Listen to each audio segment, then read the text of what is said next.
இப்பவே என்ன ஐயோ அவருக்கு குறைஞ்சிரும், அவர் விஜய் வர்றதுனால அவருக்கு குறைஞ்சு போயிரும், அவர் ஒண்ணுமே இல்லாம போயிருவாரு. ஏன் எதுக்கு பயம் காட்டுறான்னு தெரியுமில?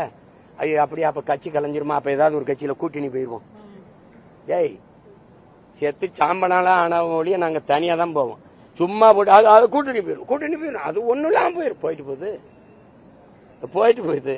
இந்த ஊடகங்கள் ஏதாவது எனக்கு வாக்கு குறைஞ்சிரும்னு சொன்னது, இந்த தேர்தல் அவருக்கு கூடும், இந்த தேர்தல் அவருக்கு கூடும். தம்பி, ஒரு தொலைக்காட்சி தேர்தல் ஓட்டு பதிவு நாளைக்கு நடக்க போது, நாளை மறுநாள் இன்னைக்கு சொல்லுது அவருக்கு 5 விழுக்காடு போடுவாங்கன்னு, 4 விழுக்காடு போடுவாங்கன்னு சொல்லு.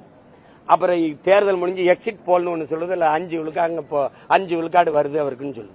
தேர்தலை வாக்கு என்ற 8.22 வருது. என்ன ஒன் நேர்மை கிழிக்கிறீங்க? என்ன பண்றது? நாகரிகங்கிறது விட்டேன், இல்லைன்னா வாக்கோட்டுக்குன்னா என்ன பண்ணுவ நீ? தேவை இது கருத்தாளர்கள் சும்மா சொல்லிக்கிட்டு இருப்பாங்க, நம்ம பாட்டுக்கு வேலை செஞ்சுட்டு போகணும். தம்பி, நான் மக்களுக்கானவன், என் வெற்றியின் தோல்வி என் மக்களுக்கானது, அது அவங்க தான் முடிவு பண்ணணும்.